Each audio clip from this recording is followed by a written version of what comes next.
Pemirsa, selalu ada hikmah. Assalamualaikum warahmatullahi wabarakatuh. Pemirsa, jalan hidup kita udah Allah yang aturin ya, sang pengatur skenario terbaik.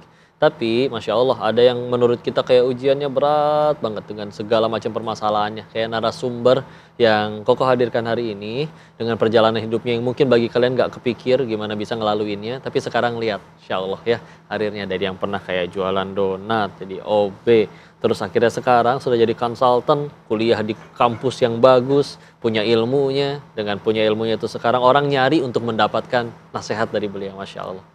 Assalamualaikum warahmatullahi wabarakatuh. Waalaikumsalam Ustaz. Sehat Mbak Devi? Alhamdulillah sehat. Alhamdulillah. Minta pelajaran dan hikmahnya. Gimana ceritanya dulu perjuangannya dari awal, ngerintis sampai akhirnya bisa kuliah, akhirnya jadi di posisi sekarang. Gimana perjuangannya Mbak? Monggo. Terima kasih ya Ustadz sebelumnya sudah mengundang saya ke sini. Saya itu sebetulnya nggak pernah merasa perjuangan saya itu berat ya. Karena pasti banyak sekali orang yang lebih berat daripada saya. Tapi ternyata kemarin setelah jadi ada seorang dosen di ITB, beliau juga influencer, selebgram, memang suka mengangkat kisah-kisah adik-adik kelasnya begitu. Kalau ditanya perjuangannya seperti apa, mungkin yang orang-orang suka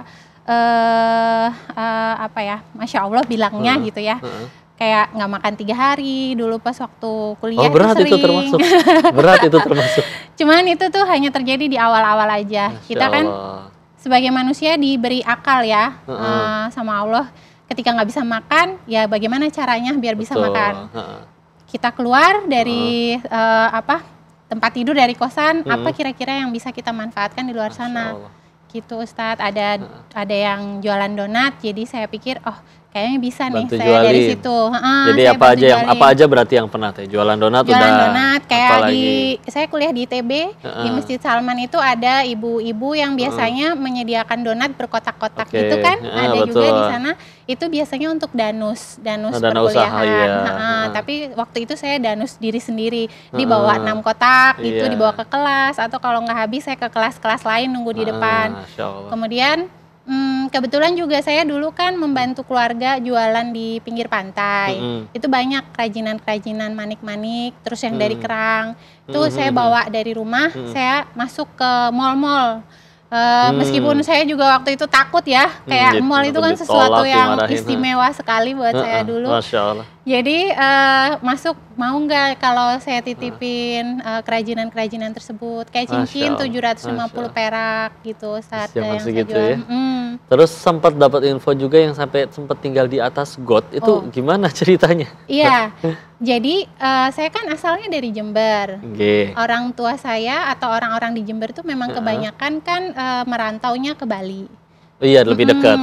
Bapak saya juga seperti itu. Jadi mengambil, kalau misalkan ada yang pesan orderan kerajinan tangan biasanya. Bapak saya itu kerajinannya macam-macam lah, apa yang kira-kira bisa dilakukan, beliau lakukan. Kemudian membawa kami sekeluarga untuk ke Bali. Saya SD di Bali, dari setelah lulus TK sampai SD kelas 4 saya di Bali. Nah, itu pindah-pindah. Gambar yang di atas got itu salah satu kontrakan yang kami tinggalin dulu. Bareng sekeluarga.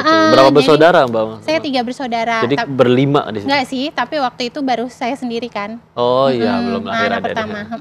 Jadi saya itu suka mengunjungi daerah-daerah yang terpaut dengan hati saya ya. Jadi yang ada sekarang itu adalah foto tahun 2023 kemarin saya silaturahmi ke sana, kemudian tahun 2012 saya ke sana juga. Napak tilas ya.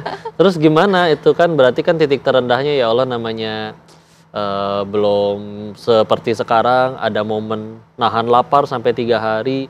Tapi toh terus akhirnya bisa nyampe kuliah di kampus yang kita tahu namanya besar di Indonesia, sampai akhirnya kepilih dan lulus. Gimana itu perjuangan untuk masuk kampus itu? Pernah sampai ditolak juga katanya? Iya, saya gap year tahun 2006.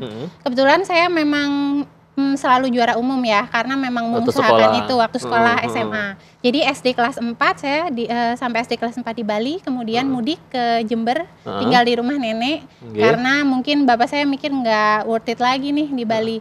Nah, selama saya di Jember itu dari SD kelas 4 sampai SMA saya mengusahakan untuk selalu juara agar gratis SPP gitu ya. Iya, buat beasiswa. Dari situ sebetulnya belum kepikir saya akan kuliah. Kemudian ada kakak kelas, kakak kelas yang memviralkan tersebut namanya Mas Imam, memberi semangat, kalian harus kuliah. Saya kuliahnya di ITB gitu. Jadi hanya nama ITB lah yang ada di kepala saya. Oh, orang pinter kuliahnya di sana. Jadi saya mikirnya itu aja. Pokoknya harus masuk situ pokoknya harus masuk situ. Terus karena saya nggak tahu dunia luar ya, saya taunya cuma saya juara umum nih selama ini. Saya pede aja, ternyata gagal saya SPMB persaingannya pertama. Sekian banyak dari sekian yang bersaing pun sesama juara-juara kelasnya masing-masing ternyata. Karena nggak tahu ya dunia luar tuh nggak tahu, saya terkungkung aja di desa itu. Nah, waktu itu akhirnya jadi ambil jurusannya? Waktu itu fakultas dulu kalau di ITB, Fakultas Teknik Sipil dan Lingkungan. Kemudian tahun pertama di ITB itu masih seperti SMA kelas 4. Jadi belajar kimia lagi, fisika lagi. Baru tahun kedua saya masuk jurusan, saya ambil teknik kelautan. Gitu. Nah, cerita yang tidak makan tadi di tahun pertama ini. Lagi sambil merih ya.